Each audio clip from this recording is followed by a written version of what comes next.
अस्सलाम वालेकुम। आज आपके साथ TXR के एयरप्रेस की वीडियो शेयर कर रहे हैं और इस पे किया स्पोर्टेज में हम TP मैट इंस्टॉल कर रहे हैं, डिगी मैट इंस्टॉल कर रहे हैं और ये TXR के एयरप्रेस इंस्टॉल कर रहे हैं किया स्पोर्टेज लेटेस्ट मॉडल में।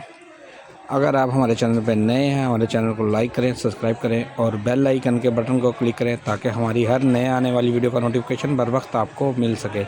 अगर किसी भाई को कोई सामान चाहिए हो तो हमारे नंबर पे रब्ता कर सकते हैं। वीडियो को टाइम वेस्ट किए बिना वीडियो को आगे की तरफ बढ़ाते हैं।